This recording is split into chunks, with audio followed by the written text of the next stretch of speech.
Okay, so as you can see, the full title for this presentation is Doing Ontopolitically Oriented Research, Investigating and Enacting Lives of Substance. Let me know if you can't hear me.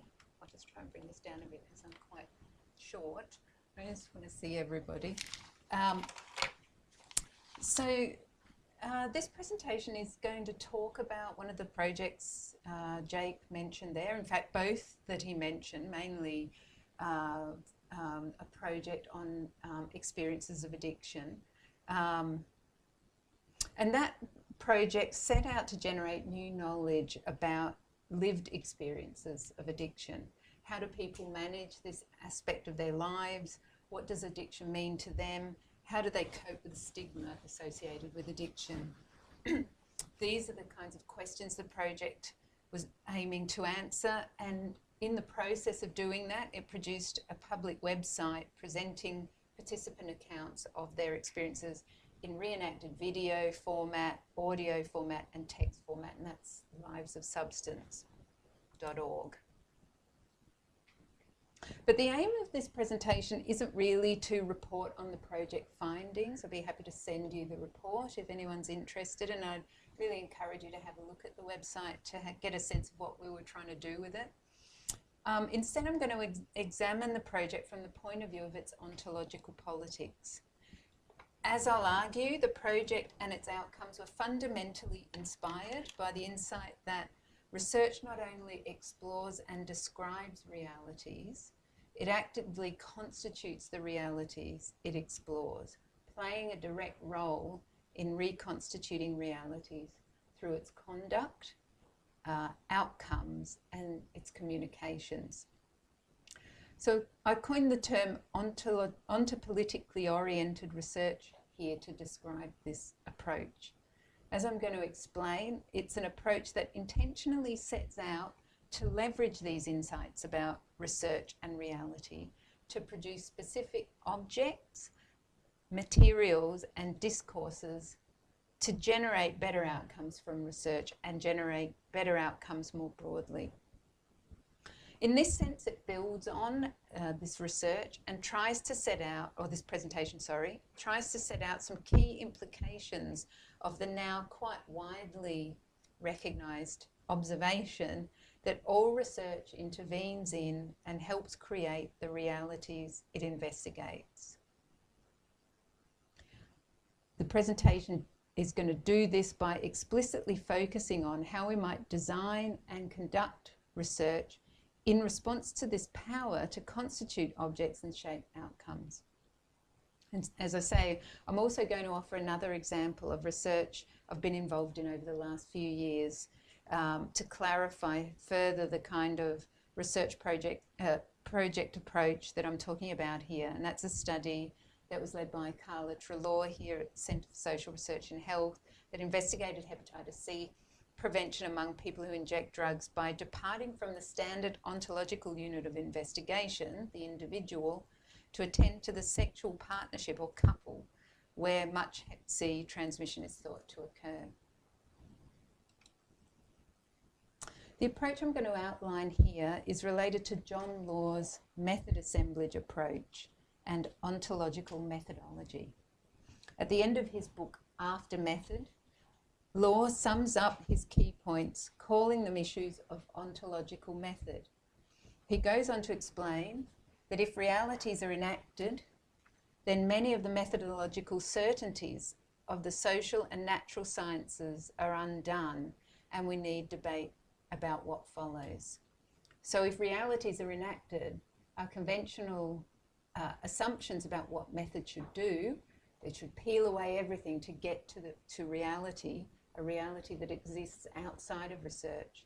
That approach is no longer relevant in John Law's methodology. And this presentation is part of the debate he says we need to have. How should we understand our research methods and what we aim to do as researchers? Conventional empiricist methods seeking to explore and describe a singular reality have now been subjected to scrutiny, and their investments and effects have been articulated and questioned quite widely. Research that recognises its indivisibility from its object of study has been theorised and discussed in a whole range of fields, including alcohol and other drugs, social sciences, at least within the qualitative areas. And I'd be interested to hear about any quant research that has been trying to take on these ideas as well. This work has been distinguished from orthodox positivist research committed to achieving objectivity in the traditional sense. But it's also been distinguished from post-positivism and social constructionism in different ways, in that it also rejects approaches that seek only to argue for the inevitability of different perspectives on reality, or for a process in which reality is understood to be constructed and then established in particular circumstances. John Law and other people taking this approach would argue that both these approaches tend to posit a singular reality and treat it as stable. The approach I'm identifying instead sees reality as fundamentally, iteratively produced in spatio-temporally specific encounters, including research encounters. So realities are made over and over in very specific encounters in time and place. And those realities appear stable because they're made over and over repeatedly. It's the kind of idea that is being proposed by this approach. And for me, one of the appeals of this approach is I think it allows a degree of political optimism in the flexibility and contingency it allows in how realities are made and so therefore can be remade and what is possible. We aren't ultimately constrained by some external bottom line reality that we need to manage or tackle. This approach invites us to understand realities as always already made in practice. That said, this kind of instability and multiplicity is perhaps as scary as it is liberating. If realities are unstable, all sorts of realities can be created. I think it would be very interesting to hear these issues debated more, that side of this kind of approach to realities. But for now, I just want to point to a piece by Munk and Abramson in 2012, which tackles these kinds of questions by generating a distinction between two main approaches in this kind of ontological politics of reality, this approach that comes really out of science and technology studies, but also takes a lot of inspiration from feminist science studies and general feminist critiques of essentialism. They say, and they kind of admit that this is a rather simplistic distinction, but they talk about the distinction between Bruno Latour's approach to the question of what it means to treat reality this way, and John Law's. Should we confine ourselves to running so-called ontological interference in order to dismantle the singular real world that's usually taken for granted? This is the idea that John Law proposes. Or should we go further than this and take up a compositionist aim, as Latour does, to try and craft a new, different common world? He says realities are multiple, but we need to work out a way of creating a common world in which we can all live. I think there are lots of problems with both of these approaches, and for me, the only answer to them at this stage that I can see is to say I don't want to take either of those approaches. There are other options, ones that don't aim either just to dismantle and multiply realities, or to try and build up some new singularity that somehow we can all invest in. The option I want to propose is to think in terms of ontopolitically oriented research.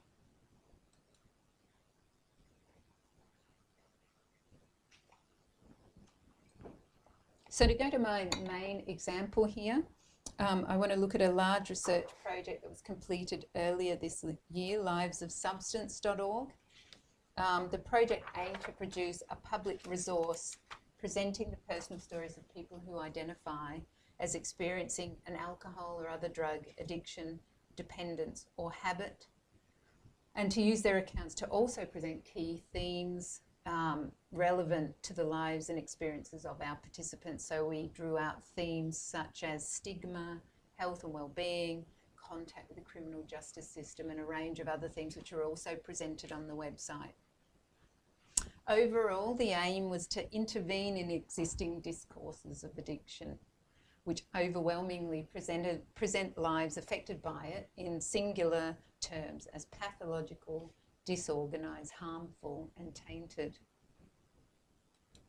Importantly, the project didn't set out simply to better reflect the reality of addiction or to simply correct falsehoods about it or even to complicate it and present it as multiple. Instead, the project chose to conduct ontopolitically oriented research that recognises that all inquiry is constitutive of its object of study and takes as its fundamental ethical commitment the question of its own contribution to the constitution of particular political realities. A major aspect of the project was the production of biographies based on the interview accounts given by our 60 participants in the in-depth interviews. And these bios were eventually published on livesofsubstance.org. So we had 60 different bios up on the website. The project was based on Anne-Marie Moll and John Law's challenge to the assumption that it's possible to uncover the pre-existing objective reality of any issue or set of circumstances. In our case, this applied to the issue of addiction. Instead, we paid close attention to how common practice of constructing narratives about addiction and recovery inevitably help to make addiction and those who see themselves as affected by it. Popular accounts of addiction, and I don't need to tell you this, characterise it as a disastrous state defined by loss of control and physical, mental and social harm or catastrophe. Presented in a revelatory style and often featuring graphic accounts of physical and emotional suffering, these accounts present addiction as a state of self-destructive excess. The narrative trajectory takes a familiar form, increasing consumption followed by decline and eventual collapse. This collapse serves as a catalyst for change, usually involving the renunciation of drug consumption and a slow upward climb to recovery. While these narratives are most commonly associated with abstinence-based 12-step programs, they also have currency in a range of treatment approaches, and of course they circulate widely in popular culture. They offer a retelling of past actions from the perspective of a new recovered identity, where the narrator constructs a new subjectivity defined by a sense of collective identity with other addicts who are presented as inherently different from non-addicts. Importantly, though, and contrary to the tendency to present biographies as transparent windows on reality, we set off from the recognition that these biographical accounts rely on the norms and conceptual logic of addiction as disease discourse, in which individuals are enjoined to articulate their life stories via particular narratives. This injunction isn't only confined to specific treatment contexts, but it's all but compulsory in society because of the limited available alternatives for articulating regular, heavy drug use without reifying it into a pathologized condition. And this is part of what we're attempting to do, add some alternative articulations for people to access. In designing our project in light of the limitations of existing approaches and the recognition that making accounts contributes to materialising practices and objects, we set off from the premise that addiction is produced through the various ways we define and deal with it. On this understanding, addiction emerges in part through the interventions designed to address it. That is, as an effect of particular treatment practices and policy measures and research activities, rather than just as a precursor to them. If we accept this, then the possibility emerges that we can define, understand, and materialise it in different, potentially more productive and equitable ways. This is really what I meant by ontopolitically oriented research, treating the research process as necessarily implicated in the ontology of its object, beyond the idea that this implicatedness is a limit or a liability. Instead, it's treated as an opportunity to create new objects and logics without either simply multiplying singularity, just saying it turns out reality is multiple, or by composing a new, somehow less limiting singularity that we can all somehow subscribe to. Consistent with our theoretical approach, the biographies weren't intended to be infallible historical documents communicating the facts of a life. This isn't achievable for any biographies produced in any research. Instead, the accounts offer particular enactments of lives and are themselves historically situated and informed. As might be expected, given the limited repertoire of discourses for articulating regular drug use without pathologising it as addiction, many of our participants initially recounted narratives which, if one took them at face value, appeared to reproduce the dominant view of addiction as disordered compulsion and decline. But a closer reading of the information they gave, conducted without the imperative to construct familiar narratives of this kind, yielded a great deal of material that spoke to other characteristics and patterns of agency, choice, growth, achievement. And also we became more alert to, as we became more alert to the opportunities, we probed for more details based on the statements that might otherwise be ignored in interviews where there's an expectation that a certain narrative might emerge. So as an example of our approach to the bios, this is the opening of Kate's bio and the conclusion. Kate works in the health sector in a role she describes as rewarding and fulfilling. She spends her spare time reading and going out with friends. Most important to her is having a good relationship with her 2 children. Kate first tried drugs in her mid-teens and so on. Then we get to the end. In the past year, Kate also began taking ice every day, which she says gives her more pep and focus at work. However, she thinks this has become a bit of a habit and she's re-evaluating her consumption with the aim of limiting it to the occasional weekend. Kate says she now feels well established and well respected in her job and is saving money to buy a new car. In the future, she plans to travel and spend more time with her family and children.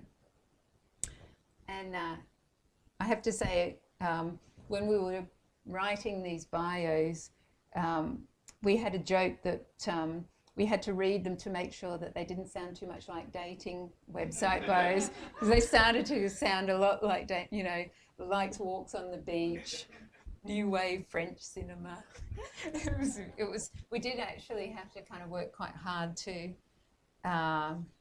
sort of create a genre that was somewhere other than the kind of traditional addiction narrative and those other more familiar, accessible bios that often crop up on places like dating websites, so I'm told. Okay, so to sum up, the issue, to sum up this issue that I'm trying to kind of communicate, Narratives of failure and redemption are selective. They draw selectively on details of life, and they selectively materialise particular lives, opportunities and actions. In producing our biographies from participants' narratives, we tried to attend both to how the narratives reproduce dominant assumptions about addiction and how they complicate or undermine them. This approach is consistent with the desire to conduct ontopolitically oriented research, in that it exposes multiplicity and complexity in practices that to some eyes appear to produce a singular stable reality, but it also works to create new objects without assuming they all have to fit together neatly or serve a new common world. In this respect, the biographies we produce perform a different ontological politics to that currently operating in influential public enactments of addiction. Okay. One of the risks in challenging conventional addiction discourse, as we attempted to do here, is that it can be seen to dismiss or minimise the suffering and struggles people face. This, of course, wasn't our aim. Instead, in narrating lived experiences in terms that exceed the standard account, we tried to present these struggles and difficulties in the context of people's whole lives. Doing this draws attention to the ways in which addiction is indivisible from other social and political issues, such as marginalisation, poverty, violence, isolation, stigma, and institutional neglect, as well as to other issues such as pleasure, work performance, and so on, not always negative things.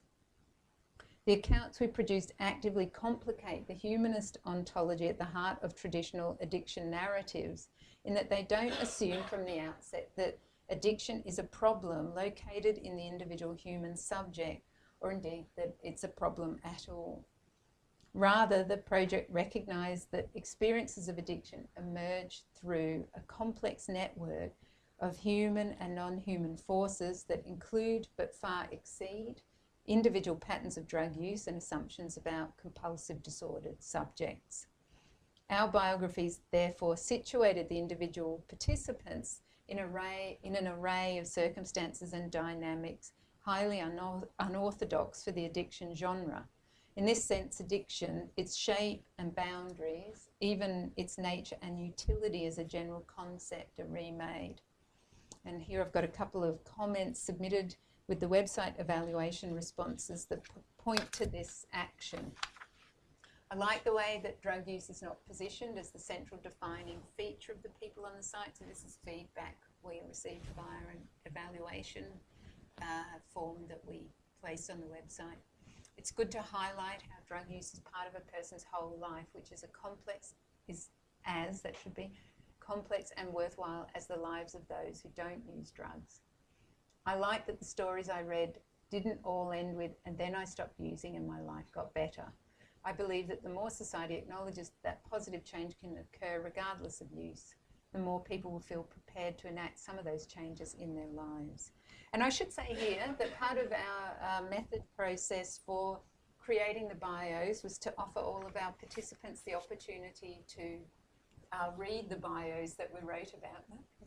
Obviously it would be rather odd if they read them and didn't recognise themselves in them, to say the least. And you know, the feedback was overwhelmingly positive, and I think in a couple of cases people rang and to say they were touched by the different framing that their life had been given by the bio, of their bio.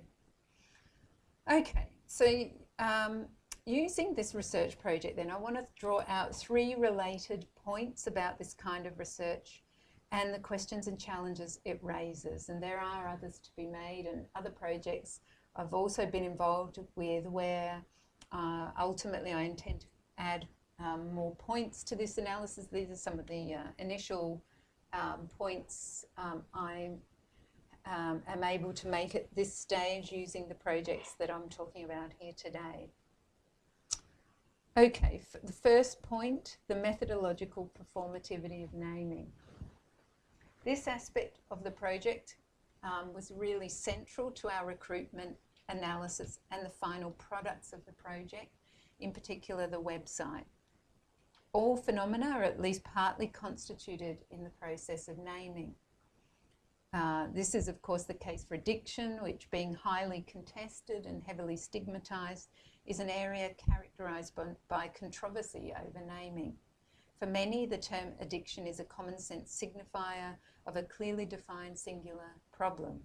For others, it's a sensationalising and offensive label, something you find in the tabloids rather than in responsible sources and health and welfare settings, which should, some argue, use the more putatively compassionate medicalising term dependence. This controversy raises important questions for a project like ours, especially since actually some of the people on our advisory panel strongly argued against including the term addiction in the project activities and statements. There were some colourful discussions about that. In the end, we did include it alongside other terms, addiction, dependence and habit, but the website was named in a way that didn't foreground any particular term, livesofsubstance.org. Our view on resolving this had two parts.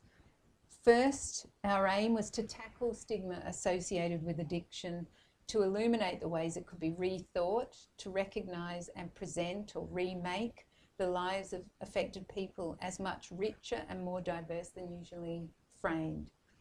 Our aim, in one sense then, was to dismantle addiction by showing how research attuned to this richness rather than to the standard narrative could destabilise the category. To do this, though, we needed to deploy the term and then attach unfamiliar phenomena to it. Second aspect of our reasoning was that we weren't convinced anyway that adopting a supposedly more neutral and objective term, dependence, would achieve the benefits that are claimed for it. Drug dependence remains heavily problematised. At best, it renders anyone labelled that way sick rather than bad or criminal. At worst, its claim to neutrality is actively pernicious, potentially more rigidly reifying addiction-related phenomena than the more undisciplined pop culture-oriented term addiction itself. And you can all think of all the other contexts in which you might hear addiction bandied about, addicted to, be addicted to almost anything according to pop culture.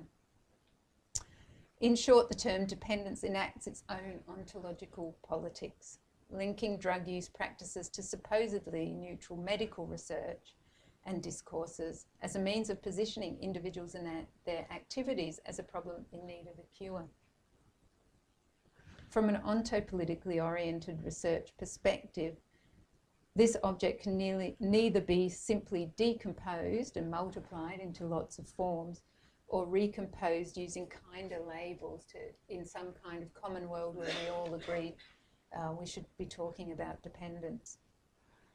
Second point I want to make about the research based on this research project is about the ontological politics of data collection. Connected with these issues of naming were questions about the ontological politics of participant recruitment. Particular terms produce particular populations, data sets, respondents. The range of words we used in materials seeking participants, addiction, dependence, and habit, allowed us to interview a variety of people affected by practices that might receive formal diagnoses. But we also knew that some people who might be subject to these terms, so for example in the health system or the criminal justice system, wouldn't necessarily recognise themselves in them. So we also took time to explain to some of the individual participants and their contacts the nature of the project.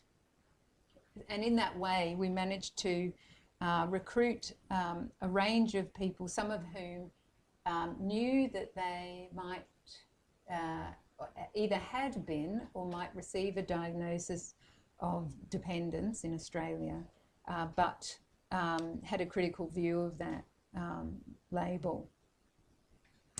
And in that way, I think we avoided the self-fulfilling cycle of recruitment that can happen sometimes, which is recruiting only people who recognise themselves in the term that you're deploying, in this case addiction, and then finding they describe their lives using common addiction narratives and concluding that this is what addiction must be. From the point of view of ontopolitically oriented research, we actively considered how to constitute a research field able to reach beyond existing political investments and the potentially circular materialising processes of research recruitment. In doing all this, our aim was to mobilise more effectively the ideas at work in other literature that pointed towards, gave us clues towards the partial and contingent nature of addiction concepts, to collect accounts normally ignored or even forestalled by standard recruitment methods and terminology. The third point I want to make based on that project is to do with the liabilities and limits of representation. Of course, in doing all this, we were not blind to the liabilities and limits of both representation and experience. One way to describe the website we produced is to say that it represents different experiences of addiction. Given our approach, these terms don't quite fit, of course. Representation suggests an anterior reality waiting to be depicted. Experience suggests a unified knowing subject separate from a phenomenon or anterior to an event and therefore able to experience it.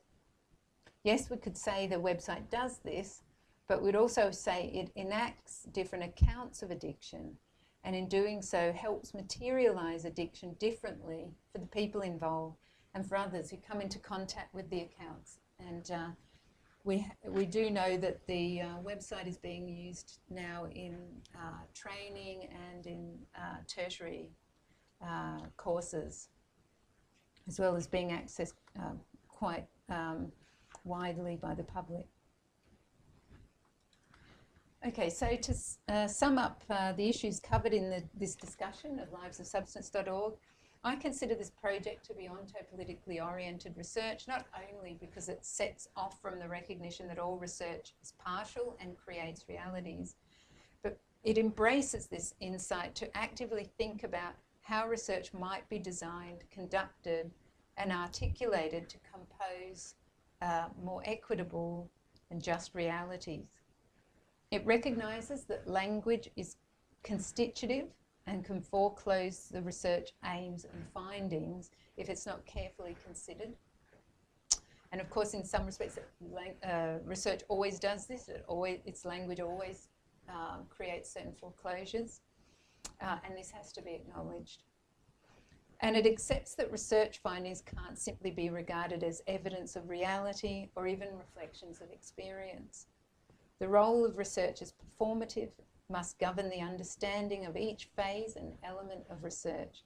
And the purpose in this case was neither to simply dismantle and multiply the realities of addiction, nor to generate or try to generate some new common world in which addiction once and for all finds a better place. And so before concluding, I just want to turn to another project that I also consider ontopolitically oriented research.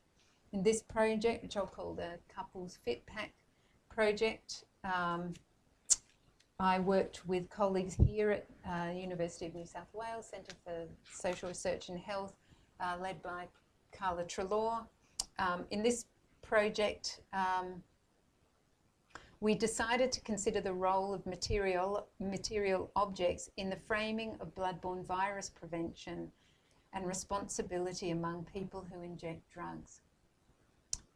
Based on previous research, we observed that while significant proportion of injecting equipment sharing occurs among sexual partners, these relationships tend to be ignored in health settings, treated merely as partnerships of convenience quite often, or seen as at best flawed or codependent imitations of real loving relationships. Importantly, conventional safe injecting equipment materialises these assumptions and judgments in that it is designed for the singularised autonomous individual. In our project, we used our past research to design and 3D print a novel safe injecting fit pack aimed at couples rather than individuals. It was nothing too complicated, just a different kind of box with more chambers, more equipment, and a perforated breakable join, which you have along the top there, where you can see those two chambers, and some new labelling and messaging that spoke directly to couples, their relationships, and the positives and negatives of sharing within relationships. And as you can see, we have there on your left the original 3D printed double chamber fit pack, and then these fit packs were then painted black to approximate the standard fit pack, and we applied the messages and labels to them. And all of this was based on a large qualitative study that explored relationships among people who inject. And then the prototypes were tested by couples in a later sub-study. I don't have a lot of time to talk about the project, except to add that along with the points I made above, this project sets off from another aspect of ontopolitically oriented research, which is to say that material objects don't just passively reflect a singular reality. They help make realities, have agency, and as Brulot-Latour might put it, can be regarded as the mass, that is the materiality of particular moralities or ethics and politics. His argument is that our ethics and politics, our moralities and understandings of how the world does and should work are materialized in the objects that we create and circulate and use. These material objects can work to remake discourses and practices, for example, of couple services. So new material objects can change ways of talking and ways of doing things. They can enact legitimacy, reshape health conversations about partnerships, and potentially remake Hep C epidemics themselves. And the final article on that project is soon to come out in the International Journal of Drug Policy. Okay. Conclusions. Okay, so all right. To conclude, in this presentation, I've noted some key features of ontopolitically oriented research. First point to make is about epistemology.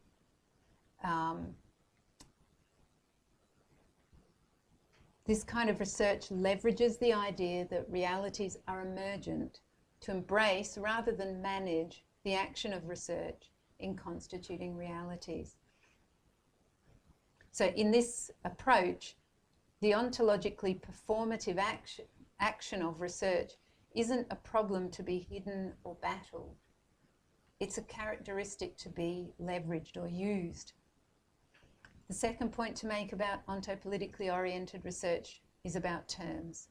It recognises the performativity of discourse, narrative and language, and draws on this to constitute research fields in new ways that cut across conventional terms and categories and interrupt circular logics of investigation and outcome.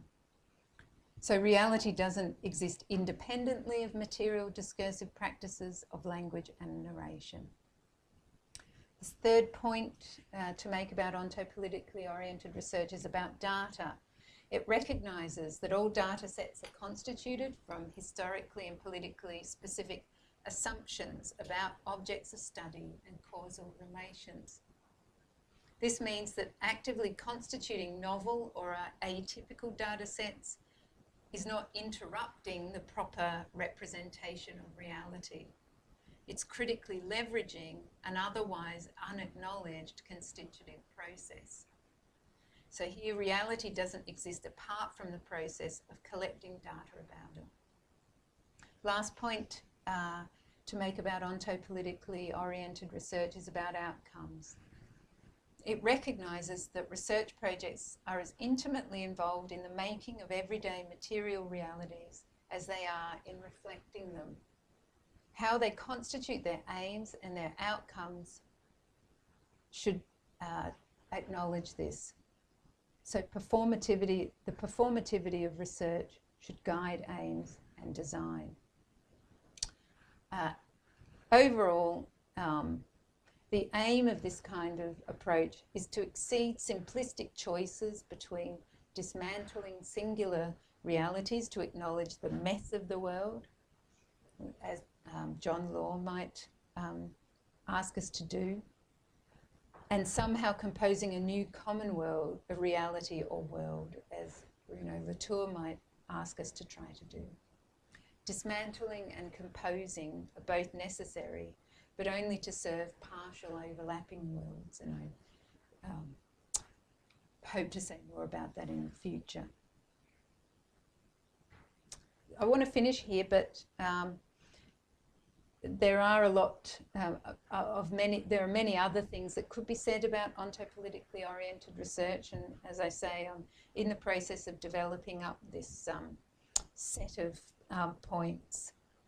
For now, I've tried to offer some points to illustrate how research of this kind can aspire to unambiguously implicate itself in the realities to which it attends, helping to make new units of study, new objects, new relationships, and possibly new worlds.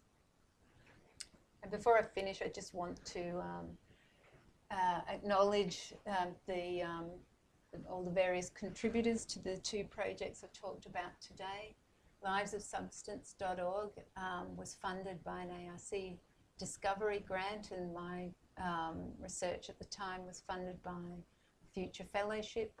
National Drug Research Institute is supported by the Australian Government. The project was a collaboration with Health Talk Australia, which is based at Monash University, and the Centre for Social Research in Health based here, which itself is supported by the Department of Health. The investigators are listed there, and we had two fantastic research staff working on the project. Of course, I'd like to extend my sincere thanks to our participants and to the advisory panel for that project. And this slide shows the various contributions to the Cupid Fit Pack study, the two kinds of studies that were brought together to produce that Fit Pack. Had various funding from the NHMRC, UNSW, Southeast Sydney, a great team of investigators and associate investigators, researchers on this project were Jake Rance and Jamie Newland. We had some great interviewers as well, Carolyn Hart, Emily Lenton, Sandra Gendera. Sorry, I've never said her last name before. Sandra, are you here? Yeah, and of course, again, you know, our sincere thanks to the people who took part in the study. Thank you.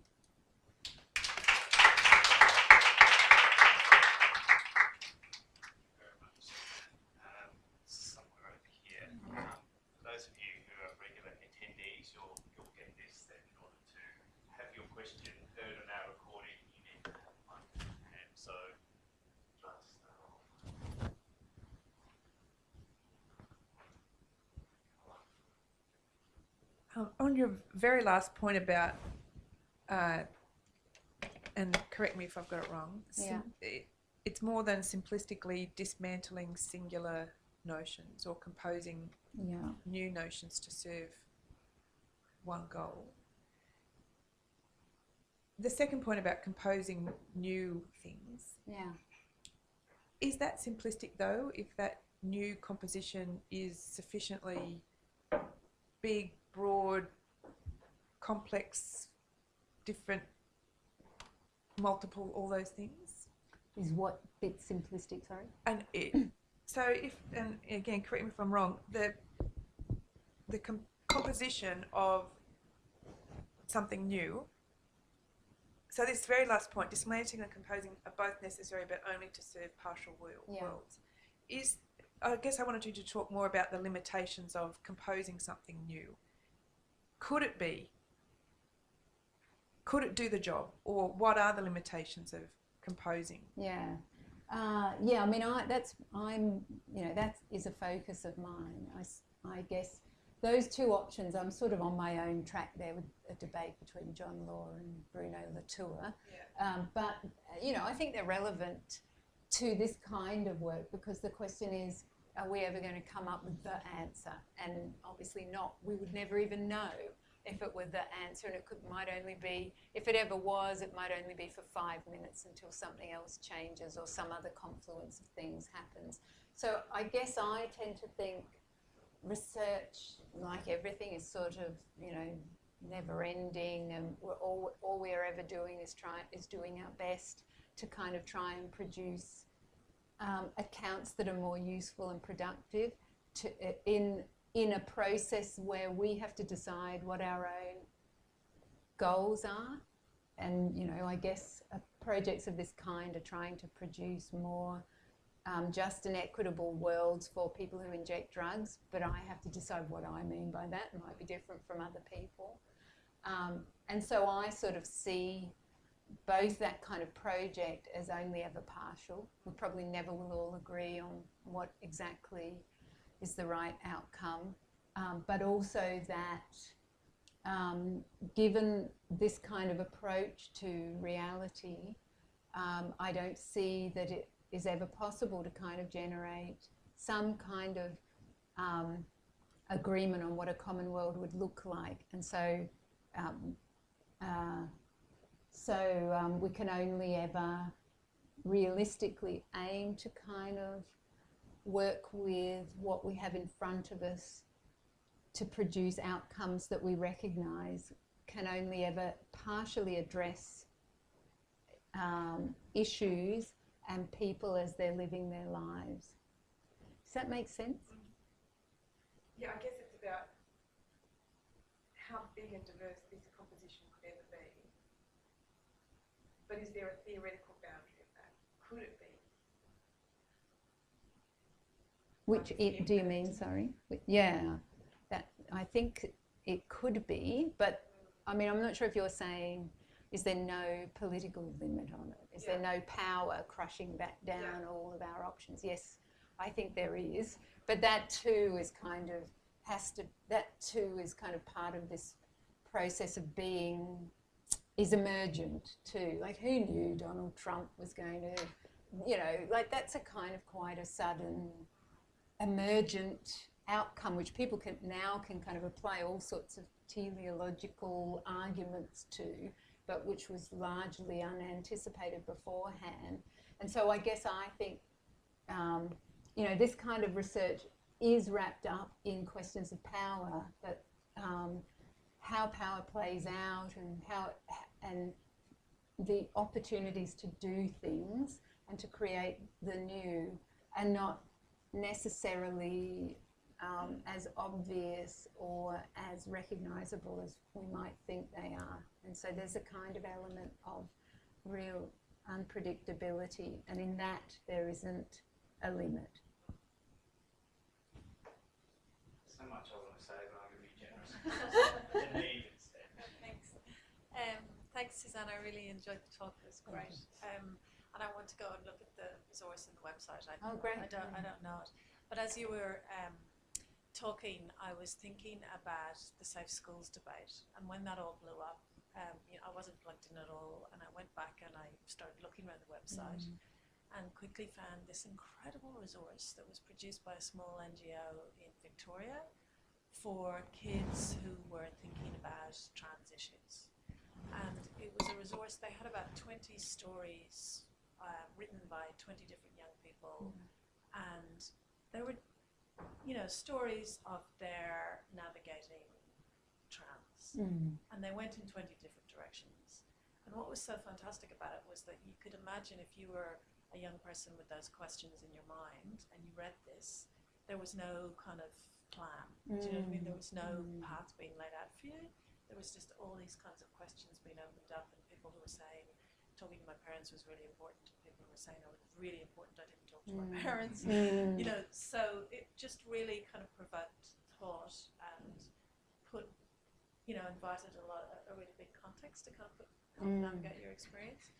But that was buried in there was, you know, in a kind of footnote at the end of the last page was some advice about safe binding. And actually, it wasn't even advice, it was just saying that, you know, binding is something you need to know about, and then here are some links or kind of pointing you in the direction. And apparently that's what Fred and I went bananas about. And so I guess I'm kind of thinking about this, and I think it's coming at what you were saying in response to Carla's question. Like, what's your hope for this resource? Is that kind of triggering of kind of public discussion, which could lead in a really bad direction, like it has with Safe Schools? But, you know, is that what you're kind of hoping for? Or well, let's say we didn't invite certain news outlets to the launch for that very reason. I mean, it was just happening at the same time, and we had a discussion in the advisory panel about, you know, what the launch would look like, and who we wanted to come along, and how we would promote the site. And yeah, we kind of took a strategic approach because, I mean, I think this website is fairly cautious in its own way. It doesn't go as far as it might. But at the same time, there's a lot of stories in there about people who are perfectly okay taking drugs a lot, you know, and so yeah, we kind of had to decide what we would do, and so we heavily promoted the site to services and through conferences, both kind of health professional and other kind of provider and practitioner conferences. But we did a interview on Radio National. I was lucky to have Kate Holden come and do an interview on Radio National with me about it. So we were kind of a bit selective, you know. I mean, there was a sort of, you know, very big range of views in the room about how adventurous we should be about who to promote the site to and where we should seek coverage. But I was I knew friends who had been directly affected by the savage media attention that the Safe Schools program received, threats, and couldn't leave their office, and et cetera, et cetera. So I was a bit aware of that, and, you know, our early career researchers, and so we kind of did take a bit of a strategic approach to that. But, you know, we worked incredibly hard to get the website up the Google rankings. And so now, if you search experiences of addiction, it's on the front page of Google. And that took a lot of kind of work on optimization strategies and linking and all of that. So, yeah, that's the sort of thing we did, bearing in mind that we didn't want to end up in some battle that could have really kind of, you know, been very hard on everybody and endangered the project. We're almost out of time. Has anyone got one last question?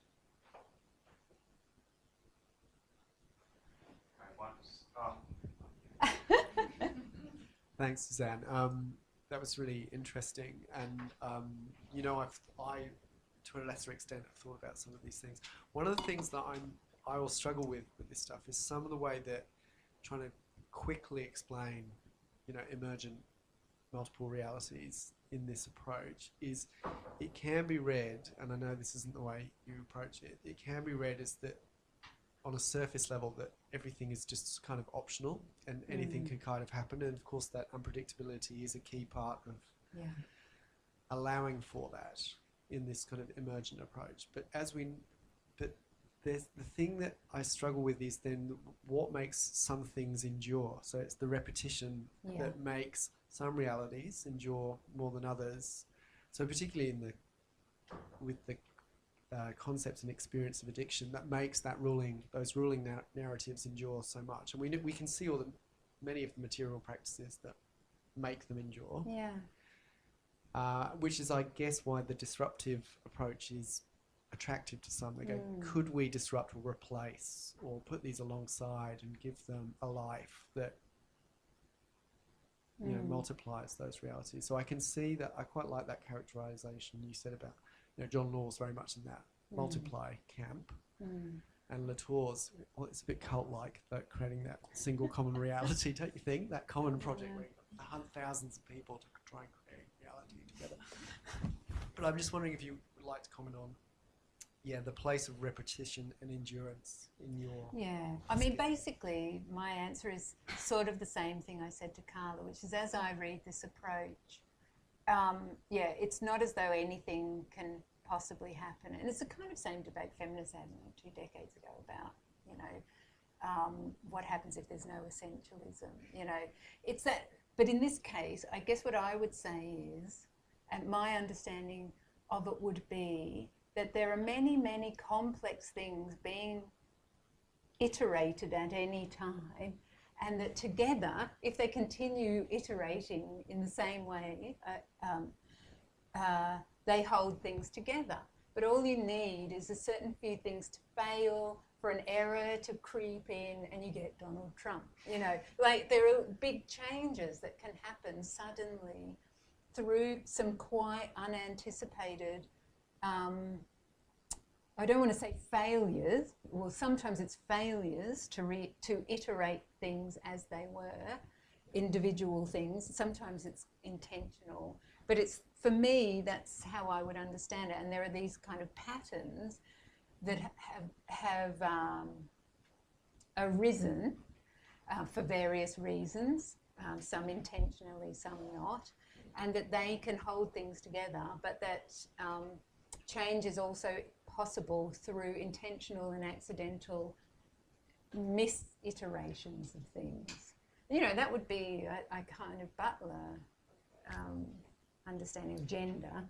And so it's sort of, I think, in keeping with that. So I'm not in any way saying anything's possible and so everything's okay, I can just go off and do what I want. I don't mean that. Yeah. And I don't think they do. I think it's the kind of approach that I think it isn't possible for me to just talk about it briefly and for me to demonstrate the incontrovertible facticity of it. It's an approach